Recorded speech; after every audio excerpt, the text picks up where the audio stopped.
Today on Locked On Rockies, first base, a really big problem for the Colorado Rockies. Is it the biggest problem?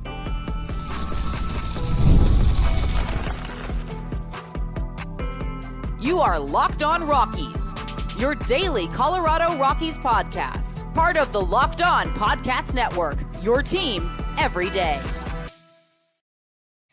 Rock on Rockies fans, welcome into the Locked On Rockies podcast for today, the 14th day of October in the year 2025. I am your host of the Locked On Rockies podcast, Paul Holden, bringing you your daily Colorado Rockies talk right here on the Locked On Podcast Network, where you can find your team every day. And if your team is the Colorado Rockies, then guess what? You're in the right spot, because that's what we do around here each and every day, free and streaming on your favorite streaming services and on the Locked On Rockies YouTube channel, where you can be part of the show. You can fire off your Rockies hot takes. You can let me know what's on your mind when it comes to the Colorado Rockies. If you want to be part of the show, if you want to fire off your Rockies hot takes, if you want to let me know what's on your mind, well, check us out on the Locked On Rockies YouTube comment section. Like the video, subscribe there, be part of the show, and join in on all the fun. Today, we're going to talk about first base, the big need for it. The Rockies really didn't get anybody that necessarily blew the doors off and said, you got to go for this at first base. Should that open the door for first base free agents? And what is kind of the deal?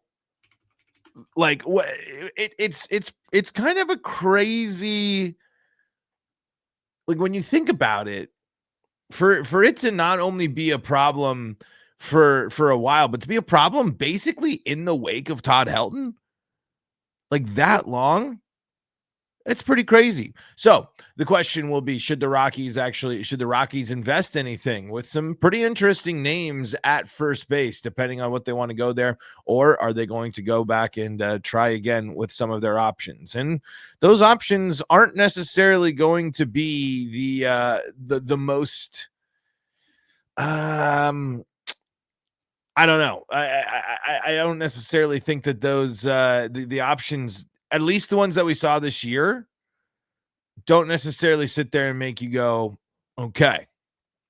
There was, with some slight exceptions, we can't ignore some of the hype that happened. But before we go any further, today's episode is brought to you by FanDuel. Right now, new customers can bet just $5, and if your bet wins, you'll get $300 in bonus bets to use across the app. Download the app today. So the easy answer to this question is no, first base is not the biggest issue for the Colorado Rockies. The obvious answer would technically be starting pitching. And I don't really think you could probably argue in a way it's 1A and 1B. There's intrigue with some of the members of the Rockies starting pitching staff, especially when you're hoping for some more health next year, maybe some more comfort at the major league level from Dolander and some appearances here. It's pretty tough to see when you're on Baseball Reference here, Kyle Freeland finishes the season with a 1.3 WAR. Everyone else in the starting rotation, a minus WAR. And that even includes, players that didn't finish the season, or players that, maybe made some spot starts here and there. It's no secret that the pitching staff was horrible. It was one of the worst rotations, if not technically the worst rotation of all time. But when you look at the production at first base as well, it was really, really tough. The Rockies going through multiple first basemen throughout the year, of course, highlighted by the fact that it wasn't just a step back. It was a total regression for Michael Toglia. Still having the 11 home runs, but was not even close to at a major league level when it comes to the ability to not strike out, the ability to just be a hitter. And from there, it really didn't get any better. There was some spot starts, and like I mentioned in there was the fact that Bernabel comes in there and he has a pretty strong near 150 plate appearances, drives in the 14, gets the 7 walks there, 25 strikeouts, finishing the line with 252, 288, 410 slugging and a 698 OPS. An OPS plus of 84, which is okay, fine. A WAR of 0.0, which is pretty astounding when you look at that's actually one of the better performances. Same with Owen Miller and Keeson Hira there that were also infielders there. Hira only batting 222, 333, 278, 611 on 21 plate appearances. Blaine Krim, 0.3, actually a little, higher than there. Kyle Karros, 0.0. So there's still some possibility here. But is there enough to really did you see anything from any of these guys that really gets you super excited about the next level?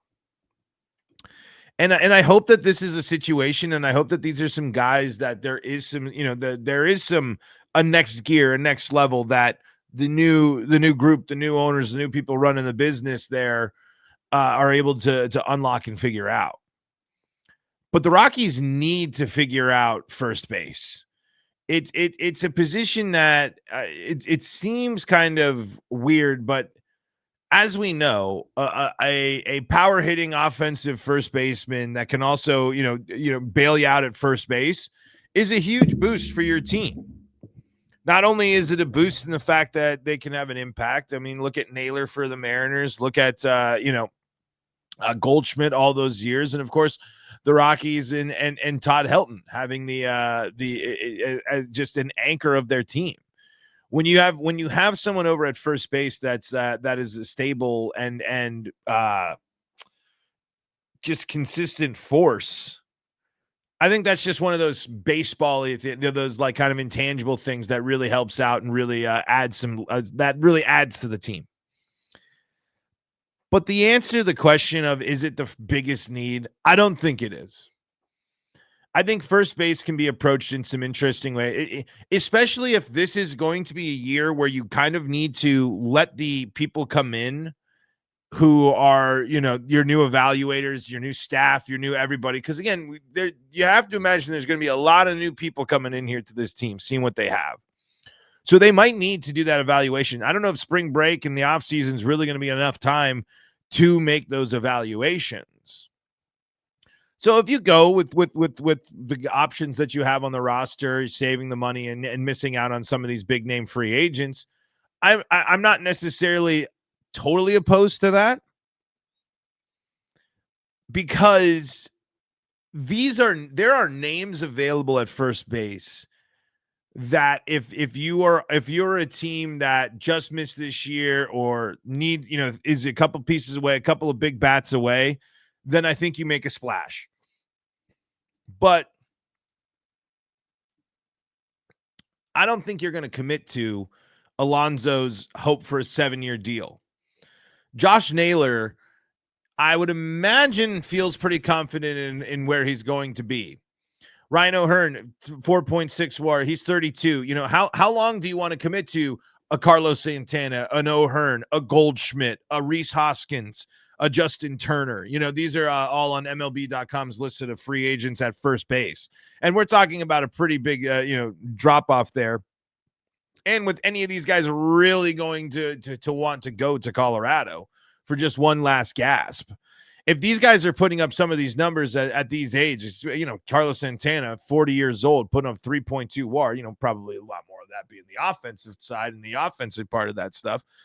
Can't really say I followed Carlos Santana that much this year, but when you see some of these, these numbers and some of these ages, those are guys that are going to be there. I do think that there might be some intrigue with the Luis Arias to come be a Rocky. Ever since our crossover Locked On Padres there towards the end of the season, it's kind of been something in the back of my brain. There might be a deal where you don't have to break the bank there, and you have a guy that could be that could be interesting there throughout at Coors Field and what he can do, and, being someone that just hits the ball and puts it in play. But I don't know if you need to. I think the deal needs to be right, and I don't think you can overcommit. You're not going to be able to get into, you're not going to be able to maximize Pete Alonso or Josh Naylor at this point and where you're at with the Rockies, unless you anticipate a huge overhaul at first base, not first base, within the entire organization. You're going to pump a bunch of money into it. You're going to completely overhaul and bring in a bunch of free agents and do all that, which does not sound like the plan whatsoever. I highly doubt that the Rockies are going to bring in one of these, big names, with the exception of Reyes. I think that is one to keep your eye on there. I don't know if some of these other teams are going to be interested. And then some of these, are you willing to take a risk there on some of these guys and sign them for probably bigger money, or at least, more money than what you need to, when you look at your roster options and say, oh, we can, do the Karros, we can do the Burning Bell, the Blaine Krim. We can see what we actually have with those guys. And who knows, maybe there's Chris Bryant in there as well. But unfortunately, Michael Toglia just the advanced metrics across the board just paint him as just one of the worst bats in baseball this year. It really, really hasn't panned. And then overall, with now 1,000 plate appearances for Michael Toglia, a 201 batting average, a 278 OBP, a slugging of 389, and an OPS of 667. And this is supposed to be with only 42 home runs. And this is a guy that's supposed to be hitting home runs and doing nothing but being a big threat there. We know he can hit the ball a long way, and he can hit it a lot, but he really did not look anywhere sort of confident when he got that brief return to the major leagues at the end of the year.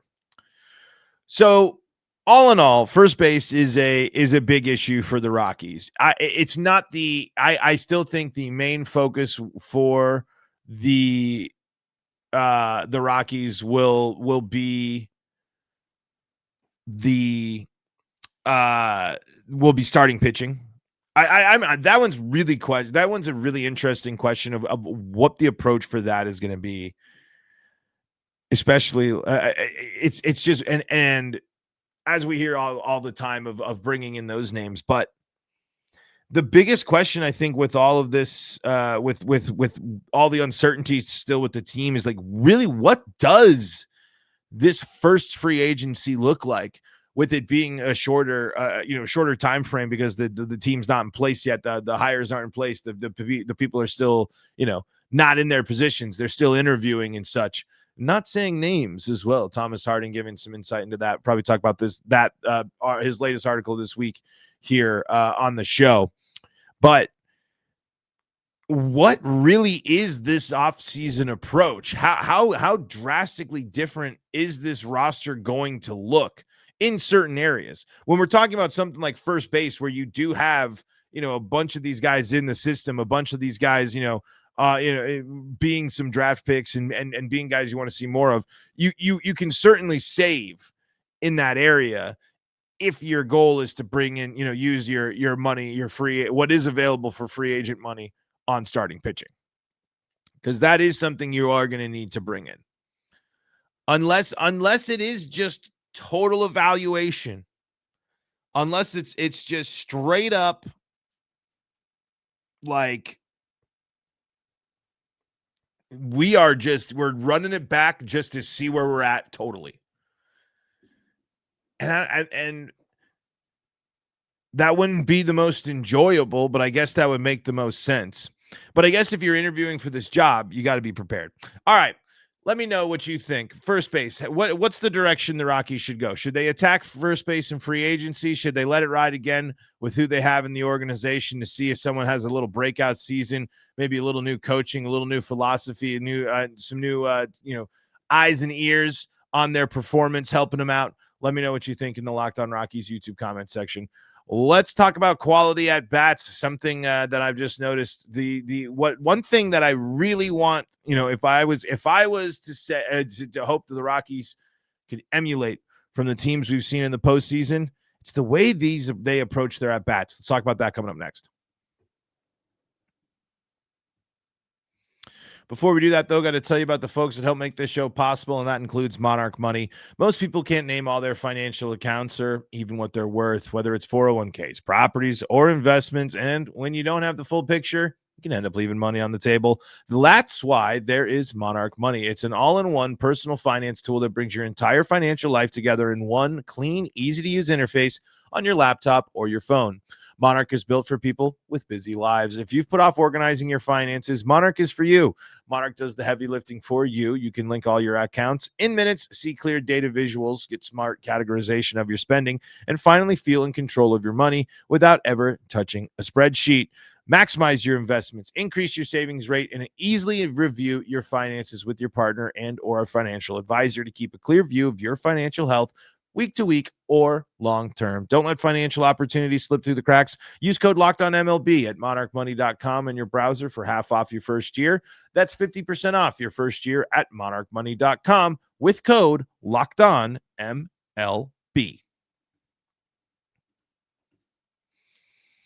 Locked On Rockies here, free and streaming on your favorite streaming services. Talking a little first base here.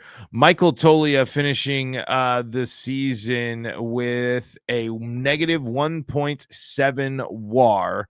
Overall, that was the lowest WAR by any Rocky on the team this year.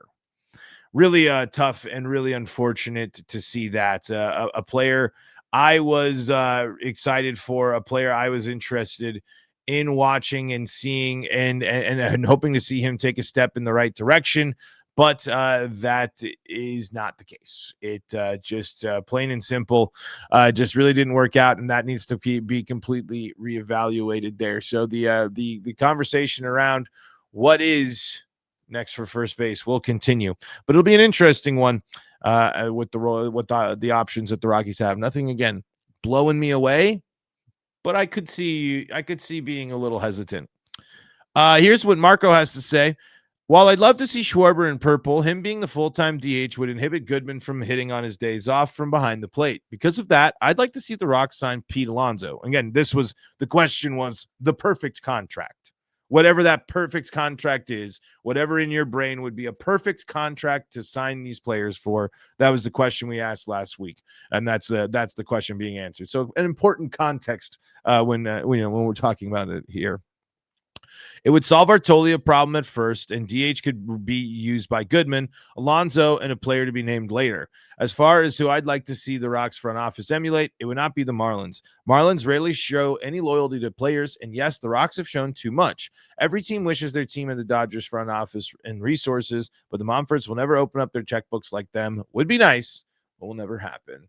So yeah, Pete Alonso, obviously, I think would be a great candidate. I think anybody that has proven themselves through multiple seasons to be a powerful hitter, not one that just hit, it doesn't have to just be home runs. I'm talking about a slugger. I'm talking about someone that can, put the ball in play and do damage with it.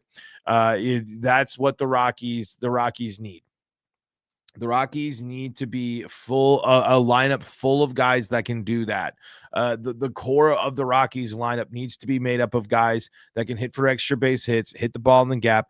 And, I'm watching Josh Naylor here steal bases in the postseason. And I'm like, if this guy can do it, being listed as one of the slowest guys in Major League Baseball, the Rockies also need to be a team that needs to be aggressive there. They need to be a team that really can dominate you on offense, because they're always going to struggle with that pitching until it really turns around. They will be able to get good pitchers, but the Rockies. I like, one here. I just wanted to talk about a couple of things from the playoff series that has been interesting to watch here, as the ALDS ends in a thriller on Friday. Mariners up 2-0. Brewers, Dodgers, and as of recording, an absolutely insane play that happens in that game, and then of course a Freddie Freeman, homer late, and this also goes too with the Blue Jays as well. Before in the series before, what I really like about watching these teams and watching these at bats is just a lot of confidence in these at bats. And the umpiring has been, kind of been hit or miss in some games for teams. But what I like to see is a lot of these hitters. I'm focused a lot on the Mariners and Blue Jays series, of course, in the Mariners series against the Tigers. But even with Skubal and the high strikeout potential numbers that they dealt with in those games, there was still really quality at bats across the board. And I think that's just what you can see in all of these games. You can see counts being worked late. You can see pitches being fouled off. And that's that when we're talking about, again, the type of stuff we'd like to see next year. Like if we can see a Hunter Goodman continue to like he can take that next step, become that next gear of a strong hitter and build off of this performance.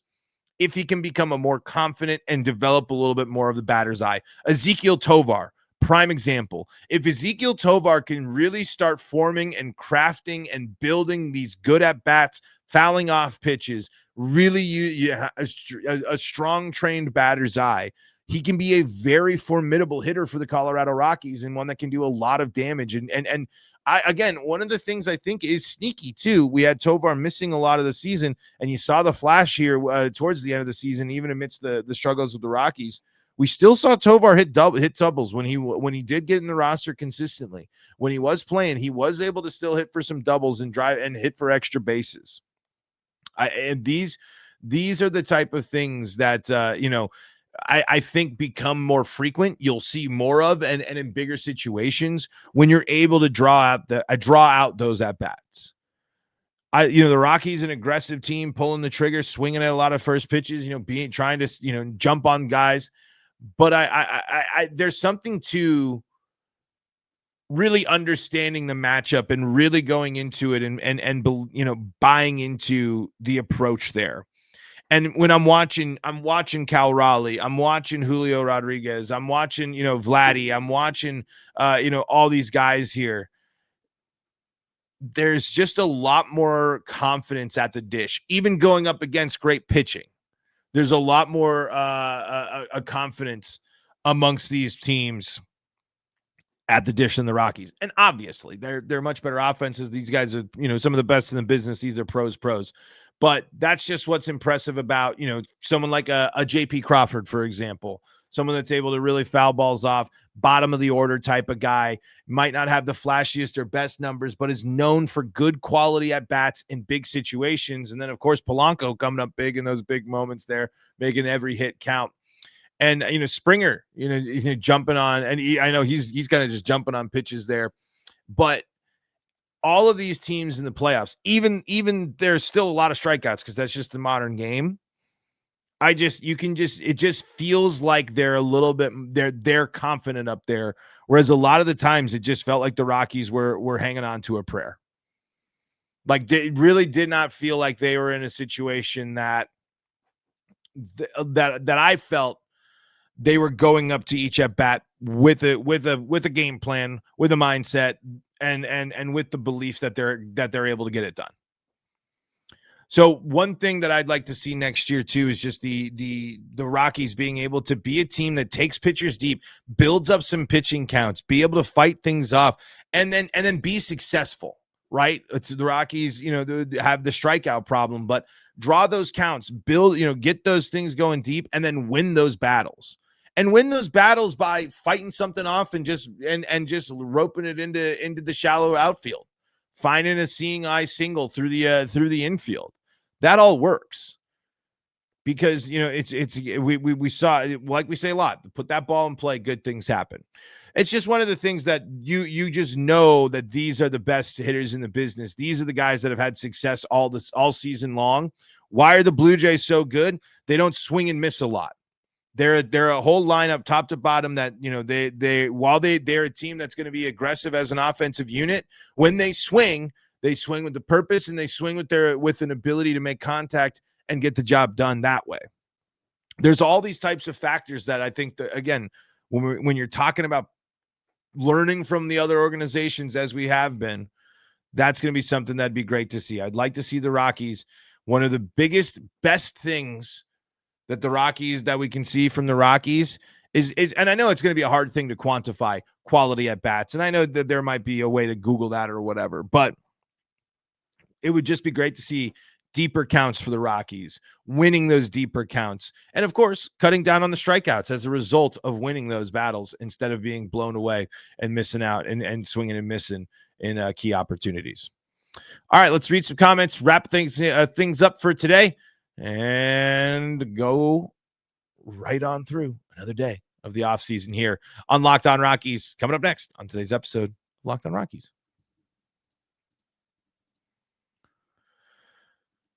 Before we do that, though, got to tell you about the folks that help make this show possible, and that includes FanDuel. The NFL season is here, and FanDuel has an offer you don't want to miss. Right now, new customers can bet just $5 and get $300 in bonus bets if you win. That's right. Pick a bet, put down $5, and if it hits, you'll unlock $300 in bonus bets to use across the app. You can use those bonus bets for parlays. You can use those bonus bets for live bets. If you're going to say, okay, you know what, Broncos, I believe in the offense. It was a crazy road trip. All that stuff was wild. That was quite the stretch. Now, I'm going to back Bo at home for the Broncos. Well, you can use those bonus bets after your first $5 bet wins. Of course, there's player props and more on the super easy to use and secure app. Whether you're a casual fan or love diving into stats, FanDuel makes the game day experience so much better. So what are you waiting for? Visit FanDuel.com to download the FanDuel app today and get started. That first $5 bet, once it hits, you're going to get $300 in bonus bets when that first $5 bet hits at FanDuel.com. Locked On Rockies here, realizing again a spelling error on my overlay. Apologies for that. That's not a quality at bat. That's not a quality overlay there. But thank you again for making us your first listen of the day. Remember, I want to hear what's on your mind throughout the offseason. Let me know.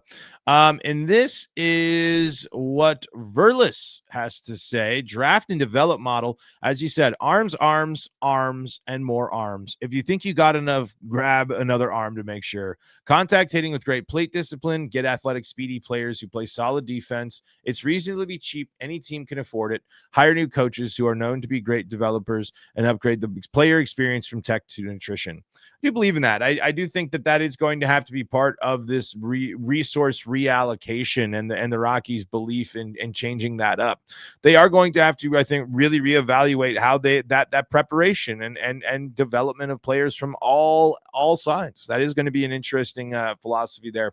And I don't think the idea of going arms is going anywhere anytime soon for the Rockies. I think that is going to be what they focus on and what they do basically, for until they really figure it out. But there's a lot of things we need to see, and for us to think that the Rockies are going to be in a better spot or things are progressing, we got to see a lot of guys, and it's basically guys from at every position take steps forward. Outside of Hunter Goodman, we need to see that replicated, really. I mean, if Hunter Goodman replicates last year, that's fine by me. Obviously we'd like to see the improvement there, but if that's the standard for Hunter Goodman, that's great. But what does a healthy Ezekiel Tovar look like? What does a Brenton Doyle with things a little bit more under control and healthy for him look like? And what does that mean for other players on the Rockies roster too? And some of these other guys, as I guess we'll find out after spring. But the Rockies are going to have to bring in some people, I think. I think the Rockies are going to have to try to bring in some talent to help with winning of games, just because losing like this really doesn't help them all that much. But that's a line that's really hard to walk. And as we continue to wonder what the direction and what the team's going to do and what it looks like after these moves, all this is just guessing and what ifs and what if that, what if this, what if that. I don't know. So I don't think first base is the biggest need for the Rockies. I still think starting pitching has to be addressed, and everything about that has to be evaluated as well. But first base is certainly a problem, and certainly something they're going to have to be looking at if we can't develop someone, that's a position that should be one that should be enticing to play at Coors Field. You should be able to entice the fact that you've been able to develop good defenders and show off good defense, with the exception, of course, of last year, and say that you have these guys that you can be playing with, and you get to play at Coors. You can bat at Coors as a DH. You know, I think you always I guess I operate with first base DH in that mindset. So I don't know. It's a big hole on the roster. It's not the biggest one, though. It's still one that they got to figure out and address. How should they fix it? What would you do at first base? Let me know in the Locked On Rockies YouTube comment section right here on the Locked On Rockies YouTube channel, free and streaming on your favorite streaming services and on the Locked On Rockies streaming platforms, which is all of them, because, you know, we're on all the streaming services. It's not actually technically our platform. I know. It's crazy. But anyway, go check out Locked On MLB. They got you covered with all sorts of shows, all sorts of coverage throughout the postseason as well. And Locked On Broncos, Avalanche, Nuggets, and Buffs, free and streaming on your favorite streaming services and on YouTube as well for more Colorado sports coverage. Until next time, I'm Paul Holden saying so long from the Locked On Rockies podcast.